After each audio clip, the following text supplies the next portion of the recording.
Today, I'm going to explain a horror mystery movie called Triangle. Spoilers ahead, watch out, and take care.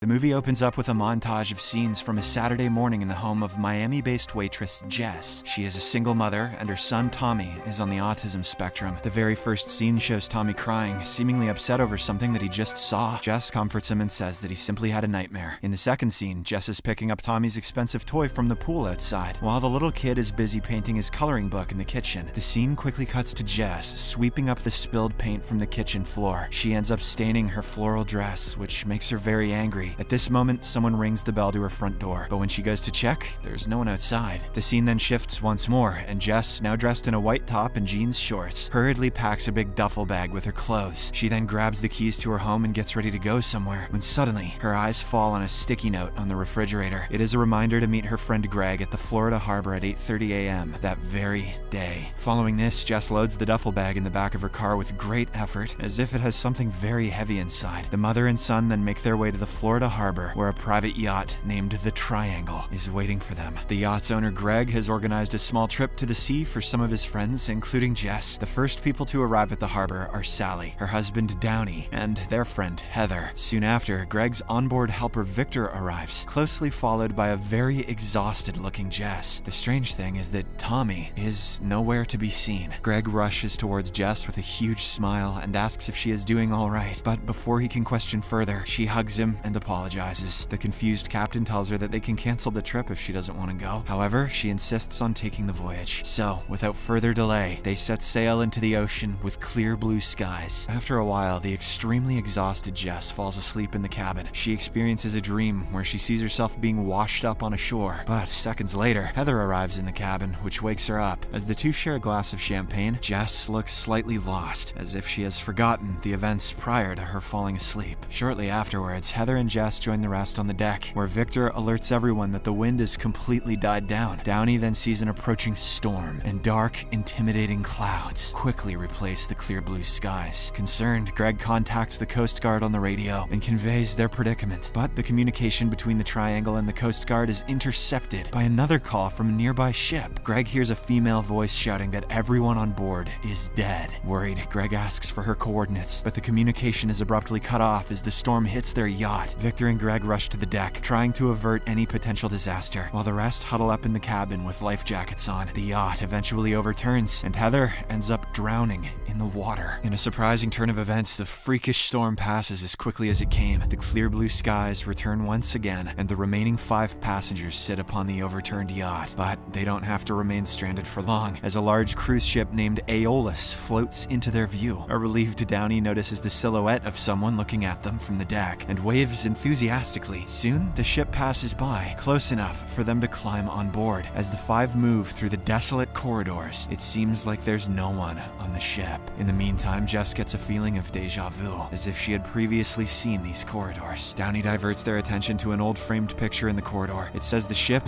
Aeolus, was constructed in 1932 and explains the Greek mythology behind its name. Aeolus is the father of Sisyphus, a man who was condemned by the gods to push a rock up a mountain for eternity. Suddenly, they hear a loud clanking sound, the noise of something falling on the ground. Victor investigates it only to find a key ring with 2 separate keys and a picture of a young boy. To Jess's surprise, she recognizes that the key ring belongs to her, and the picture is of her son. This confuses her, and she swears that she had the keys when she boarded the yacht. Next, the 5 stumble into a ballroom with neatly arranged food, as if there were preparations for a feast. As they are looking around, Jess sees the reflection of someone in the mirror and alerts the others. Victor immediately goes in search of this mysterious person. Shortly afterward, Greg and Jess leave to find the captain of the ship, asking Sally and Downey to wait in the ballroom for Victor. In the next scene, Jess and Greg are walking past the deserted corridor when their attention is drawn to the sound of running water coming from room 237. On the room's mirror, they find a message written in blood. Go to theater. Greg dismisses the message as some prank by the ship's crew, but Jess is thoroughly spooked. As a result, they get into a mild argument, and she decides to return to the ballroom, while Greg walks towards the theater. When Jess reaches the ballroom, she is surprised that Downey and Sally are not there. Seconds later, a blood-soaked Victor arrives and immediately tries to strangle her. However, she finds a nasty gash on the back of his head and presses it until Victor passes out from the pain. Before she can catch her breath, the sound of a loud gunshot forces her to run to the theater, where she finds Greg with a large bullet wound in his abdomen. To her horror, Sally and Downey are also there, and they accuse her of this horrific act. They claim that before dying, Greg revealed that she was the one who shot him. Downey also questions Jess on why she asked them to come to the theater. Confused, she denies even meeting them, since she and Greg left the ballroom. Just then, a mysterious masked figure starts shooting at them from the upper gallery of the theater. Sally and Downey are immediately killed, while Jess runs away. The masked killer chases her, and after a brief game of cat and mouse, the two meet at the middle deck of the ship. Jess grabs an emergency axe that is hung on the ship's wall, and surprisingly overpowers the murderer. With no bullets left in the gun, the masked figure mutters, "It's the only way to get home," and then repeats the phrase, "Kill them." But Jess ignores these words and takes a big swing with her axe, causing the killer to fall off the ship. Now, everyone on board is dead, making her the lone survivor of this bizarre event. But Jess doesn't get much time to reflect on the traumatic incident, as she hears several voices yelling from the vast ocean beyond the ship. In a shocking twist of events, Jess witnesses 5 stranded people on the back of an upturned yacht nearby the ship. Those 5 people are none other than Greg, Victor, Sally, Downey, and herself. The new Downey sees her silhouette on the deck and waves at her, although he has no idea it's her. The new group then boards the ship, and everything happens just as it previously occurred. The survivor Jess spies on the newly boarded Jess, who is hit with feelings of deja vu. Later in the corridor, the survivor Jess accidentally drops her keyring and flees before anyone catches her. Just as it had happened previously, Victor finds the keyring along with the photo of Tommy attached to it. In the next scene, survivor Jess goes to the ballroom and hides behind a pillar. Once again, the group arrives there, and new Jess catches a glimpse of her in the mirror. Scared, she runs away, but the new Victor finds her on the deck. Survivor Jess reveals to him that there is a copy of herself downstairs in the ballroom, and that they're all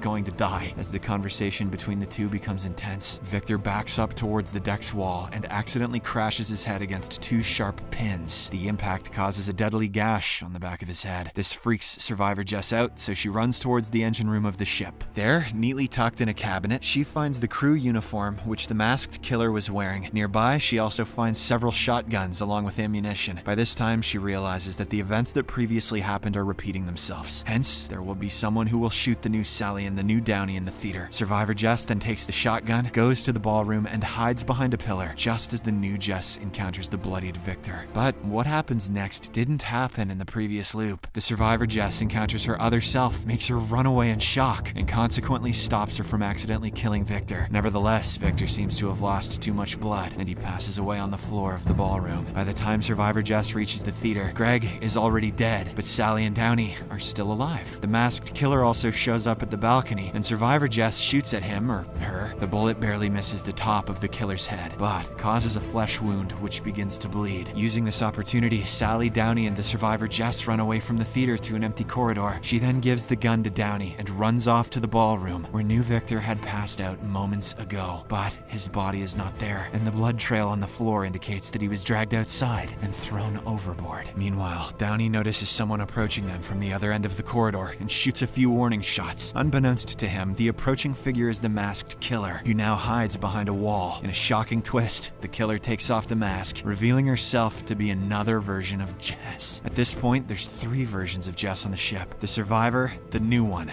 and the killer. After unmasking herself, Killer Jess persuades the husband and wife to follow her. She takes them to room 237, where she brutally slashes Downey's throat with a knife and stabs Sally in the stomach. The injured Sally manages to slip away from the room, and while running from the murderer, she comes across the radio room. She grabs the microphone and sends out a desperate message for help. This message goes straight to another version of Greg, whose yacht is yet to be overturned by the storm. But before Sally can convey the complete message, she hears footsteps following her her and rushes away on the uppermost deck. To her horror, there are several versions of herself lying lifeless on the deck, with seagulls pecking at the corpses. The survivor Jess soon arrives at the deck, and despite the shock of seeing the corpses, she consoles the dying Sally. She also witnesses the fight between the new Jess and the unmasked murderous Jess. Just like before, the killer is thrown off the ship. Almost immediately, yet another group of 5 stranded passengers arrives near the ship, and a new cycle begins. It is now obvious to original Jess that the ship Aeolus has been caught in a time loop, a Sisyphusian time loop. The 5 stranded people arrive from the upturned yacht, then are killed one by one, only for the events to restart once more. Now the survivor Jess, aka the original Jess, is destined to become the masked killer. She knows that the loop will continue to happen until she can stop the 5 stranded passengers on the upturned yacht from coming on board Aeolus. For this to happen, she will have to kill everyone on the ship right now, including the latest version of herself. Following this, the original Jess goes to room 237, where she finds the corpse of Downey. She drags it out onto the deck and throws it into the sea. Then, using his blood, she writes, "Go to theater," in the mirror of room 237. Next, she visits the latest version of Downey and Sally and tells them to go to the theater. She then goes to the engine room, wears the crew uniform, dons a mask with 2 eye holes, and carries a shotgun. The original Jess has now become the killer Jess. She goes to the upper gallery of the theater and points her gun at the new Greg, who identifies her by looking at the slippers. Before he can make sense of what is happening, original Jess shoots him, followed by Sally and Downey. The new version of Jess escapes, just like what happened during the first time loop. The events then repeat themselves as the masked Jess fights it out with the latest version of Jess on the deck outside. And,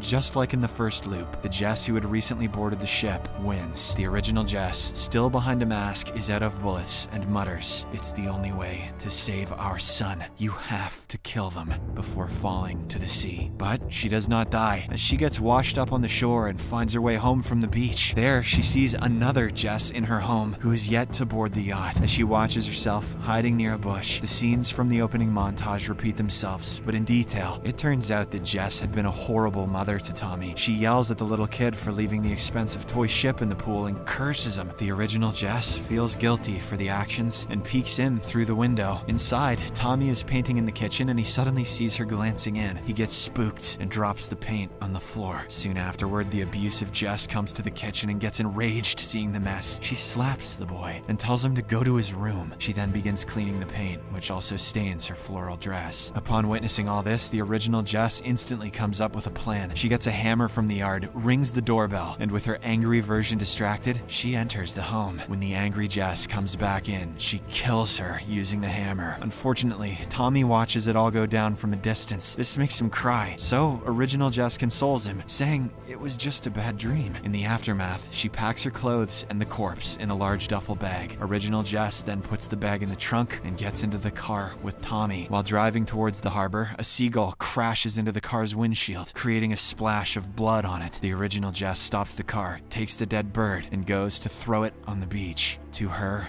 horror, she sees a pile of dead seagulls thrown at the exact same spot. This means that she is still stuck in an infinite loop. Disturbed by this, she starts driving, but Tommy screams at the blood on the windshield. While original Jess is momentarily distracted by the screams, the car veers a little and gets bumped against an oncoming truck. It gets launched into the air and crashes several meters away in the middle of the road. The surrounding onlookers rush to the spot, and as the camera pans up, the dead bodies of Jess and Tommy lie on the floor. But the dead Jess is wearing a floral dress with paint stains on it, indicating that it is the version that was killed by the hammer. The original Jess, who is wearing a white top and jeans shorts, is miraculously unscathed but looks shaken by the crash. No one notices her except for a local taxi driver. He tells her that there is nothing she can do to save Tommy and that she must move on from this horrible sight. Reluctantly, original Jess asks him to take her to the Florida harbor. In the final scene, the taxi reaches the destination and Jess leaves for the dock without paying. There, she sees Victor, who asks her about Tommy. Clearly shaken by the car crash, she lies to him and says Tommy's in school. She then goes to Greg, hugs him, and joins the others in the yacht, which is about to set sail. The loop